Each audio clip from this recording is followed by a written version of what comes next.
पहले के टाइम में दादी नानी से सीखते थे और वो उनको देखते थे बनाते हुए, तो उन्हीं चीज़ों को हमने अपनाया और बनाना शुरू कर दिया। हरियाणा सरकार के द्वारा हमें एक बहुत बड़ा ऑर्डर मिला है, जिसमें हम आंगनबाड़ी में गर्भवती महिला और बच्चों के लिए लड्डू बनाकर दे रहे हैं। अभी 2000 से ज़्यादा महिलाओं को मतलब हम मोटिवेट कर चुके हैं। 8 मार्च को मेरे को राष्ट्रपति अवार्ड मिला और उससे पहले 7 मार्च को मोदी जी ने ला के सभी महिलाओं से बातचीत की। आज हमारे साथ पूजा शर्मा जी हैं। हरियाणा के गुरुग्राम जिले के चंदू गांव की रहने वाली है पूजा जी। 10वीं पास हैं। 10वीं पास के बाद हरियाणा में आमतौर पर महिलाओं को बाहर जाने की और काम करने की बहुत ज़्यादा अनुमति नहीं होती थी।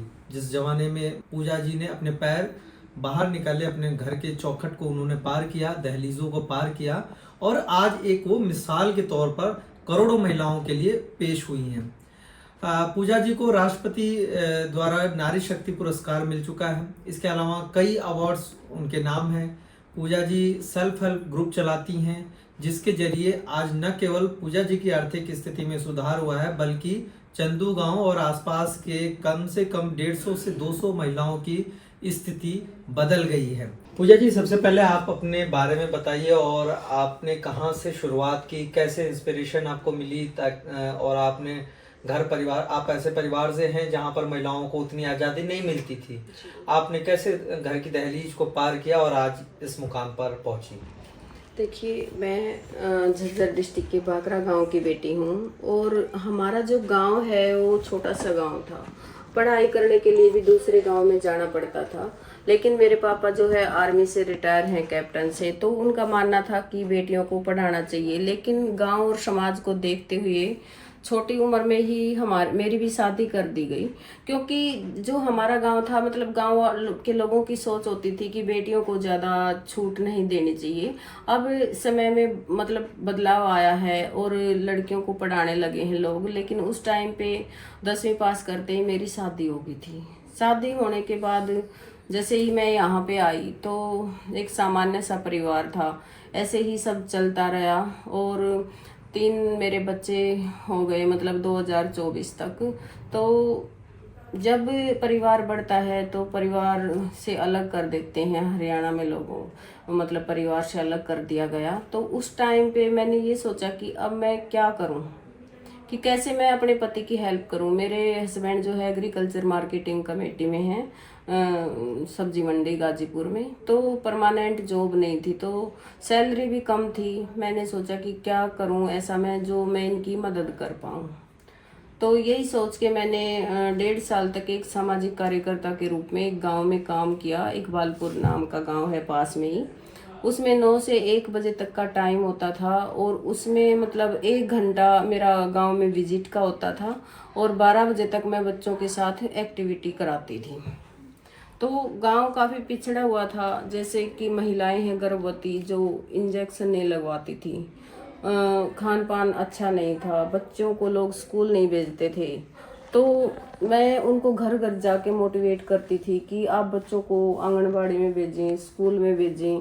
जो महिलाएं गर्भवती हैं टीका नहीं लगवाती, उनको लगवाना क्यों ज़रूरी है, इससे क्या मतलब बीमारियां नहीं होंगी, तो ये सब उनको समझाया जाता था। कितना पैसा मिलता था, सैलरी कितनी मिलती थी उस समय? 2008 से 10 तक की बात है ये। मात्र 2,500 रुपये मुझे मिलते थे उस टाइम पे, लेकिन वो 2,500 रुपये मेरे लिए मायने रखते थे, क्योंकि मैं अपनी आर्थिक स्थिति को भी उसमें सुधार पा रही थी और साथ में कुछ ना कुछ मेरे को सीखने को भी मिल रहा था।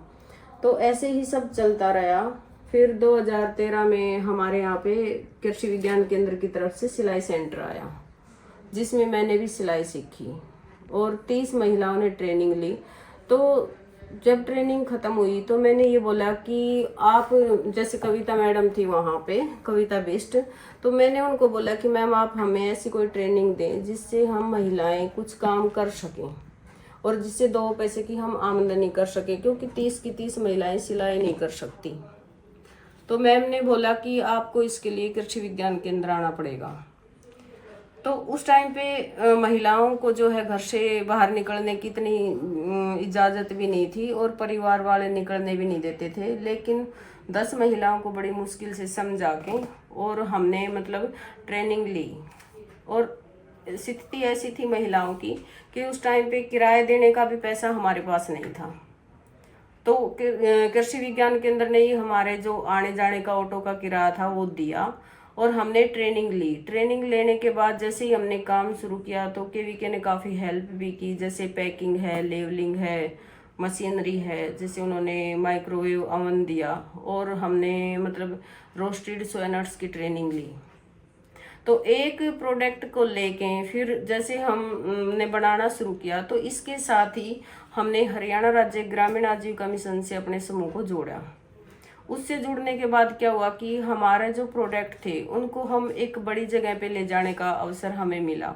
जैसे कि इंडिया इंटरनेशनल ट्रेड फेयर होता है, सूरजकुंड मेला होता है, तो ऐसी जगह में हमें जाने का मौका मिला। और जैसे हम एक प्रोडक्ट बनाते थे उसके साथ में ही हमने जैसे बाजरे से खिचड़ी बनाने शुरू कर दी, गेहूं से जैसे दलिया बनाया, ऐसे करके लड्डू मठरी जो भी हम मतलब पहले के टाइम में दादी नानी से सीखते थे और वो उनको देखते थे बनाते हुए, तो उन्हीं चीज़ों को हमने अपनाया और बनाना शुरू कर दिया। पूजा जी, कौन कौन से प्रोडक्ट्स आप तैयार करती हैं? आज मतलब 70 से 80 प्रोडक्ट हमारे हैं। जैसे हम बाजरा, ज्वार, रागी, चना, इन सब से बिस्किट बनाते हैं डिमांड के अनुसार। जैसे बाजरे में ही हमने 4-5 तरह के बिस्किट निकाले हैं, ऐसे ही ज्वार में जैसे बाजरा पीनट के साथ में, बाजरा जीरा के साथ में, बाजरा कोकोनट बादाम के साथ में, इस तरह मतलब काफ़ी तरह के प्रोडक्ट हैं। आज हमारे 5 तरह की ऐसी कुकीज़ हैं जो हमारी बड़ी जगह पे जाती हैं। ऐसे ही जैसे मठियाँ हैं, बाजरा, ज्वार, रागी चिप्स है, और ऐसे ही लड्डू हैं काफ़ी तरह के, जैसे रागी, चना सत्तू, पीनट लड्डू, ज्वार लड्डू, बाजरा लड्डू।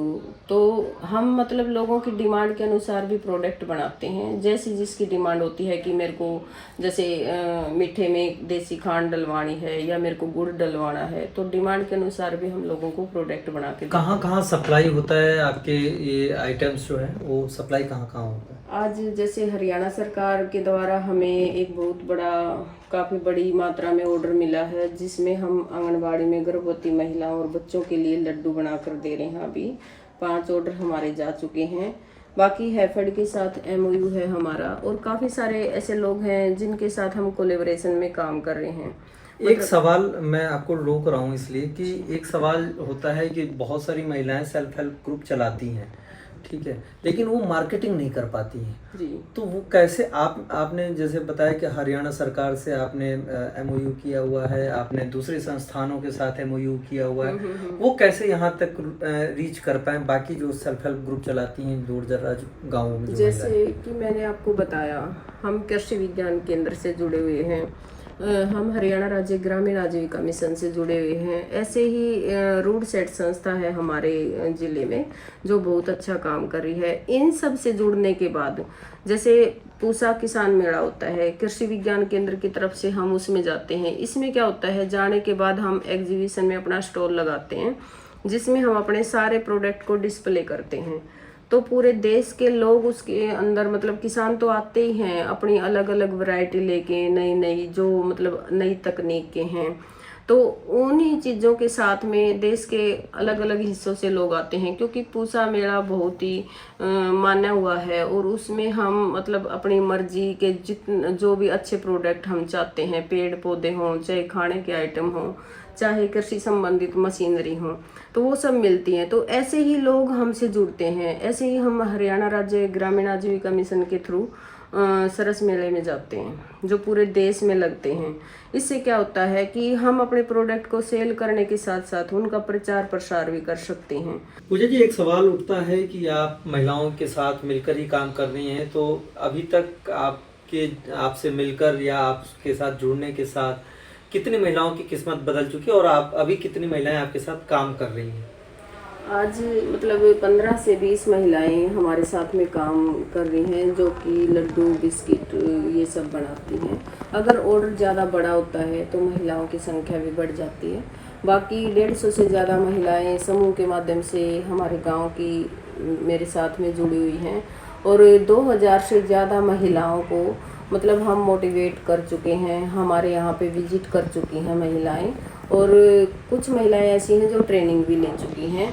आपके साथ इतनी महिलाएं जुड़कर काम कर रही हैं और आपसे उन्होंने ट्रेनिंग भी हासिल कर ली है, लेकिन जब बात आती है आर्थिक तौर पे मजबूत होने की, तो उसका कुछ उदाहरण बताएंगे कि किस तरीके से आपके साथ जुड़ने के बाद उन महिलाओं की, इवन आप खुद का भी आपने जब ये शुरुआत की और तब से लेकर अब तक कितना आपके जीवन में आर्थिक तौर पे बदलाव आया और आपके साथ जो महिलाएं जुड़ी हैं उनके जीवन में कैसे आर्थिक बदलाव आया? देखिए, आप सोच सकते हैं जब एक महिला किसान का नाम हम लेते हैं तो महिला के सिर पे चारा होगा और वो किसान आगे होगा, महिला पीछे होगी, ये छवि मतलब बनती है दिमाग में। लेकिन आज जो महिलाएं हैं वो महिला उद्यमी बन चुकी हैं। मैं अपने से ही लगाऊं, एक टाइम होता था मेरे सिर पे इतना चारा होता था कि चारा नीचे गिराने के बाद आधे घंटे तक गर्दन टेढ़ी रहती थी। और धीरे धीरे करके जैसे बाहर हम निकलने लगे तो रहन सहन में, बोल चाल में काफ़ी बदलाव आया है, काफ़ी कुछ सीखने को मिला है। और आज मतलब हालत ये है कि मैं अपनी गाड़ी खुद ड्राइव करके जाती हूँ और बड़ा ही मतलब आनंद मिलता है कि मैं ये गाड़ी भी आपने जो है मतलब इसी पैसे से कमाया है, मतलब खरीदी है? देखिए, सरकार की एक स्कीम है एक्सप्रेस योजना, हरियाणा सरकार की, जिसमें जो महिलाएं काम करती हैं, जैसे कि मैंने अपना काम शुरू किया है, तो ऐसी महिलाओं को सरकार ने एक्सप्रेस योजना के तहत 3 लाख रुपए ब्याज मुक्त दिए हैं 5 साल के लिए, जिसमें वो अपना वाहन खरीद के मतलब अपने जो प्रोडक्ट बनाती हैं उनको एक जगह से दूसरी जगह पर सेल के लिए ले जा सकती हैं। तो मैंने भी अपनी गाड़ी खरीदी है इस योजना के तहत। और आप ये देखिए कि सिर पे चारा होने से लेकर एक गाड़ी का खुद चलाना और ड्राइव करना, आज मैं दिल्ली, फरीदाबाद, जहाँ भी मेरे को जाना होता है मैं अपनी गाड़ी से खुद जाती हूँ। और राष्ट्रपति भवन तक का सफ़र। आपको राष्ट्रपति ने नारी शक्ति सम्मान दिया था जी, क्या राष्ट्रपति से बातचीत हुई थी? कुछ उन्होंने आपसे बोला था? क्या बोला था उन्होंने? जी, मैं जैसे कि 8 मार्च को मेरे को राष्ट्रपति अवार्ड मिला और उससे पहले 7 मार्च को मोदी जी ने अपने जहाँ पे वो रहते हैं वहाँ पे बुला के सभी महिलाओं से बातचीत की और उनको खाना भी खिलाया। जैसे कि मैंने बताया कि मेरा फूड का काम है, ऐसे बेकरी प्रोडक्ट मैं बनाती हूँ महिलाओं के साथ मिलके, मैं एक महिला किसान हूँ। तो उन्होंने स्पेशल मेरे को एक बात बोली कि आप खाने का काम करते हैं और आज शादियों में काफ़ी खाना वेस्ट होता है, तो इसका जिम्मा आप महिलाएं उठाएं। शादियों में जो खाना वेस्ट होता है, अगर महिलाएं उसकी जिम्मेदारी लेंगी तो वो खाना खराब नहीं जाएगा। ऐसे ही फिर अगले दिन हम राष्ट्रपति भवन में गए तो वहाँ पे राष्ट्रपति जी ने भी सबसे मुलाकात की, सबके बारे में पूछा, तो बड़ा अच्छा लगा। मतलब एक सपना था कि हमने कभी सोचा ही नहीं था कि हम यहाँ तक भी पहुँचेंगे। और जब राष्ट्रपति भवन गए तो वहाँ की तो मतलब अलग ही माहौल था, बड़ी अच्छा लगा। आज की डेट में आपका सेल्फ हेल्प ग्रुप जो है वो कितनी आमदनी साल भर में आप लोग कर लेते होंगे सारी महिलाएं मिलाकर? देखिए, कुछ महिलाएं जो है हमारे सेल्फ हेल्प ग्रुप से जुड़ी हैं और जैसे कि मैंने आपको बताया अभी क्षितिज मिलेट प्राइवेट लिमिटेड नाम से हमने अपनी कंपनी भी बना, मतलब आपने एक अपनी कंपनी की भी शुरुआत की? जी जी, और उसमें भी महिलाएं जैसे काम करती हैं। तो कुल मिलाकर मतलब 8 से 9 हज़ार रुपये महीना का मतलब हर औरत कमा लेती है और 20 से 25 लाख का टर्नओवर पूरे साल का हो जाता है, जिसमें महिलाओं की सैलरी होती है। और कुछ पैसा ऐसा है जो हम कच्चा मटेरियल खरीदने में इस्तेमाल करते हैं और साथ में जैसे हमें काम बढ़ाने के लिए मशीनों की ज़रूरत पड़ती है तो कुछ पैसा का इन्वेस्ट हम उसमें कर देते हैं। बहुत बहुत धन्यवाद पूजा जी, आपने बहुत ही बेहतरीन तरीके से अपनी कहानी बताई और महिलाओं को कैसे आगे बढ़ना चाहिए ये भी सुझाव दिया और उनको तरीका भी बताया। गांव जंक्शन से जुड़ने के लिए आपका बहुत बहुत धन्यवाद। ऐसे वीडियोस और स्टोरीज के लिए गांव जंक्शन को सब्सक्राइब करना मत भूलें। गांव जंक्शन के लिए हिमांशु मिश्र।